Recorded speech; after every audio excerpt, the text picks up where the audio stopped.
ಭಾರತದಲ್ಲಿರುವ ಬೆಳೆಯ ಋತುಗಳು ಯಾವ್ಯಾವು? ಭಾರತದಲ್ಲಿ ಇರ್ತಕ್ಕಂಥ ಬೆಳೆಯ ಋತುಗಳು ಮುಂಗಾರು ಅಥವಾ ಖಾರಿಫ್ ಬೇಸಾಯ. ಅದೇ ರೀತಿ ಹಿಂಗಾರು ಅಥವಾ ಚಳಿಗಾಲದ ಬೇಸಾಯ, ಅದನ್ನ ರಬಿ ಬೇಸಾಯ ಅಂತಲೂ ಸಹ ನಾವು ಕರಿತೀವಿ. ಮೂರನೇದು ಬೇಸಿಗೆ ಅಥವಾ ಜೆಡ್ ಬೇಸಾಯ.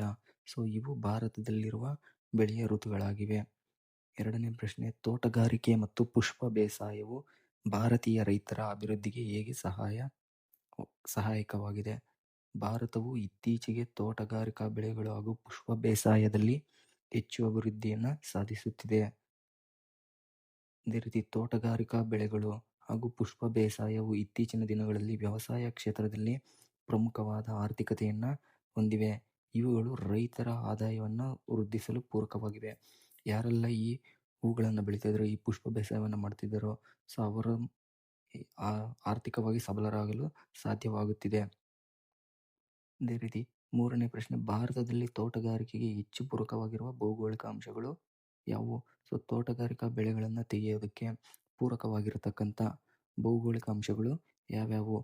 ಆ ಒಂದು ಭೂಮಿ ವೈವಿಧ್ಯಮಯವಾದ ಭೂಸ್ವರೂಪವನ್ನು ಹೊಂದಿರಬೇಕಾಗಿರುತ್ತದೆ. ವಾಯುಗುಣವು ಸಹ ಉತ್ತಮ ರೀತಿಯಲ್ಲಿ ಇರಬೇಕಾಗಿರುತ್ತದೆ. ಉತ್ತಮವಾದ ನೀರಾವರಿ ಸೌಲಭ್ಯಗಳು ಸಹ ಇರಬೇಕಾಗಿರುತ್ತದೆ. ಕಾರ್ಮಿಕರು ಬೆಳೆದ ಬೆಳೆಗಳಿಗೆ ಅಲ್ಲಿ ಕೆಲಸ ಮಾಡಬೇಕಾದ್ರೆ ಕಾರ್ಮಿಕರು ಸಹ ಕೂಲಿ ಕಾರ್ಮಿಕರು ಸಹ ಬೇಕಾಗಿರುತ್ತಾರೆ. ಉತ್ತಮವಾದ ಮಾರುಕಟ್ಟೆ ವ್ಯವಸ್ಥೆಯನ್ನು ಹೊಂದಿರಬೇಕಾಗುತ್ತದೆ.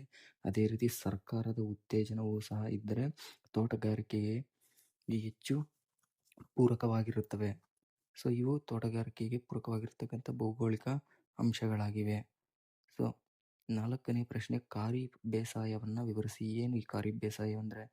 ಈ ಖಾರಿಫ್ ಬೇಸಾಯ ಅಂತಕ್ಕಂಥದ್ದು ನೈಋತ್ಯ ಮಾನ್ಸೂನ್ ಮಾರುತಗಳ ಅವಧಿಯ ಬೇಸಾಯವಾಗಿರುತ್ತದೆ. ಅದೇ ರೀತಿ ಮುಂಗಾರು ಬೇಸಾಯವೆಂದೇ ಇದು ಹೆಸರಾಗಿರುತ್ತದೆ. ಇದನ್ನು ಮುಂಗಾರು ಬೇಸಾಯ ಅಂತ ಕರಿತೀವಿ. ಈ ಮುಂಗಾರು ಮಳೆಗಳಲ್ಲಿ ಈ ಒಂದು ಬೇಸಾಯವನ್ನು ಮಾಡಲಾಗುತ್ತದೆ. ಇದು ಯಾವಾಗ ಸ್ಟಾರ್ಟ್ ಆಗುತ್ತೆ ಅಂದರೆ ಜೂನ್ ಮತ್ತು ಜುಲೈ ತಿಂಗಳಲ್ಲಿ ಬಿತ್ತನೆ ಅನ್ನೋದು ಸ್ಟಾರ್ಟ್ ಮಾಡ್ತಾರೆ. ಅದೇ ರೀತಿ ಸೆಪ್ಟೆಂಬರ್ ಮತ್ತು ಅಕ್ಟೋಬರ್ ತಿಂಗಳಲ್ಲಿ ಕಟಾವು ಮಾಡುವರು.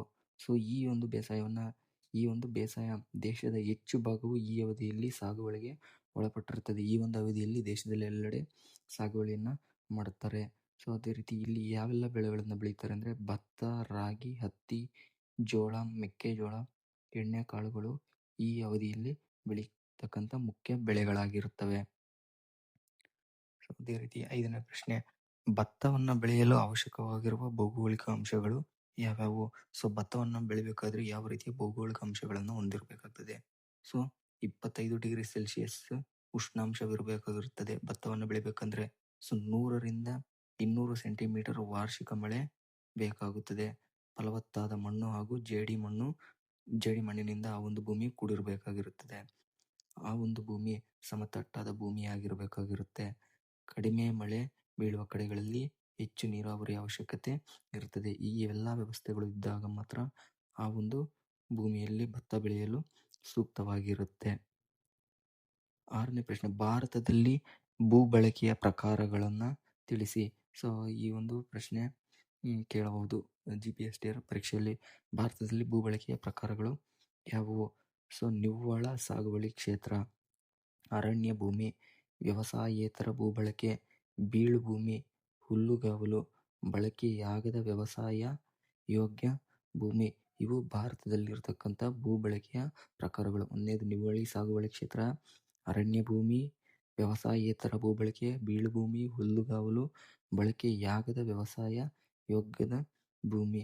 ಅದು ವ್ಯವಸಾಯಕ್ಕೆ ಯೋಗ್ಯವಾಗಿರುತ್ತೆ, ಅದನ್ನು ಅಂದರೆ ಬಳಕೆ ಮಾಡ್ತಾ ಇರೋದಿಲ್ಲ. ಅದೇ ರೀತಿ ಏಳನೇ ಪ್ರಶ್ನೆ, ಭಾರತದಲ್ಲಿ ಕಂಡುಬರುವ ವ್ಯವಸಾಯದ ಪ್ರಮುಖ ವಿಧಗಳು ಯಾವುವು? ಇದು ಸಹ ಪ್ರಮುಖವಾದಂಥ ಪ್ರಶ್ನೆಯಾಗಿರುತ್ತದೆ. ಸಾಂದ್ರ ಬೇಸಾಯ ಅಂದರೆ ವಾರ್ಷಿಕವಾಗಿ 2-3 ಬೆಳೆಗಳನ್ನು ಒಂದೇ ಭೂಮಿಯಲ್ಲಿ ತೆಗಿತಕ್ಕಂಥದ್ದು ಸಾಂದ್ರ ಬೇಸಾಯ. ಜೀವನಾಧಾರ ಬೇಸಾಯ, ತಮ್ಮ ಜೀವನೋಪಾಯಕ್ಕಾಗಿ ಬೇಕಾದಂಥ ಬೆಳೆಗಳನ್ನು ಬೆಳ್ಕೊಳ್ಳೋದಕ್ಕೆ ಜೀವನಾಧಾರ ಬೇಸಾಯ ಅಂತಾರೆ. ಸ್ಥಿರ ಬೇಸಾಯ, ಒಂದೇ ಕಡೆ ನೆಲೆ ನಿಂತು ವ್ಯವಸಾಯವನ್ನು ಮಾಡ್ತಕ್ಕಂಥದ್ದು. ಸ್ಥಳಾಂತರ ಬೇಸಾಯ ಒಂದು ಕಡೆಯಿಂದ ಮತ್ತೊಂದು ಕಡೆಗೆ ಚಲಿಸುತ್ತಾ ಈ ಒಂದು ಬೇಸಾಯವನ್ನು ಮಾಡಬೇಕಾಗುತ್ತದೆ. ಏನು ಋತುಮಾನಗಳಿಗೆ ತಕ್ಕಂತೆ. ಅದೇ ರೀತಿ ವಾಣಿಜ್ಯ ಬೇಸಾಯ, ವಾಣಿಜ್ಯ ವ್ಯವಹಾರಕ್ಕಾಗಿ ಬೆಳೀತಕ್ಕಂಥ ಬೆಳೆಗಳು. ಮಿಶ್ರ ಬೇಸಾಯ. ಸೊ ಕೃಷಿಯ ಜೊತೆಗೆ ಕೋಳಿ ಸಾಕಾಣಿಕೆ, ಜೇನು ಸಾಕಾಣಿಕೆ, ಪಶುಪಾಲನೆ ಇವೆಲ್ಲ ಮಾಡ್ತಕ್ಕಂಥದ್ದನ್ನು ಮಿಶ್ರ ಬೇಸಾಯ ಅಂತ ನಾವು ಕರಿತೀವಿ. ಸೊ ಅದೇ ರೀತಿ ಭಾರತದಲ್ಲಿ ಬೆಳೆಯ ಮಾದರಿಯನ್ನು ನಿರ್ಧರಿಸ್ತಕ್ಕಂಥ ಅಂಶಗಳು ಯಾವ್ಯಾವು? ಸೊ ಯಾವೆಲ್ಲ ಅಂಶಗಳು ಈ ಬೆಳೆಗಳನ್ನು ನಿರ್ಧರಿಸ್ತವೆ, ಒಂದು ಮಾದರಿಯಾದ ಬೆಳೆಯನ್ನು ನಿರ್ಧರಿಸ್ತವೆ? ಸೊ ಅದರಲ್ಲಿ ನೈಸರ್ಗಿಕ ಅಂಶಗಳು ಯಾವಂದರೆ ಭೂಮಿಯ ಸ್ವರೂಪ ಆಗಿರ್ಬೋದು, ವಾಯುಗುಣ ಆಗಿರ್ಬೋದು, ಅಲ್ಲಿ ಬರ್ತಕ್ಕಂಥ ಮಳೆ ಆಗಿರ್ಬೋದು, ಇವೆಲ್ಲವೂ ಬೆಳೆಯ ಮಾದರಿಯನ್ನು ನಿರ್ಧರಿಸ್ತವೆ. ಆರ್ಥಿಕ ಅಂಶಗಳು, ಸೊ ಹಿಡುವಳಿಯ ಗಾತ್ರ, ಆ ಭೂಮಿ ಹಿಡುವಳಿ ಎಷ್ಟು ಇರುತ್ತೆ, ಸೊ ಅದೇ ರೀತಿ ಆ ಲಾಭ ಪಡೆಯುವಿಕೆ ಆಧಾರದ ಮೇಲೆ ಸಹ ಆ ಒಂದು ಬೆಳೆ ಮಾದರಿ ಅವಲಂಬಿಸಿರುತ್ತೆ. ಅದೇ ರೀತಿ ಸಾಮಾಜಿಕ ಅಂಶಗಳು ಯಾವೆಲ್ಲ? ಸಂಪ್ರದಾಯ, ಮೂಢನಂಬಿಕೆ, ಅನಕ್ಷರತೆ,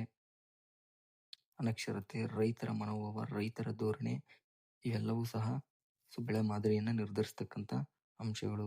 ಇತರೆ ಅಂಶಗಳು ಯಾವಂದರೆ ನೀರಿನ ಪೂರೈಕೆ, ಮಾರುಕಟ್ಟೆ, ರಾಸಾಯನಿಕ ಗೊಬ್ಬರಗಳು, ಸಾರಿಗೆ ಸಂಪರ್ಕ, ಸುಧಾರಿತ ತಳಿಗಳು, ಇವೆಲ್ಲವೂ ಸಹ ಒಂದು ಬೆಳೆ ಮಾದರಿಯನ್ನು ಭಾರತದಲ್ಲಿ ನಿರ್ಧರಿಸ್ತಕ್ಕಂಥ ಅಂಶಗಳು ಆಗಿರುತ್ತವೆ.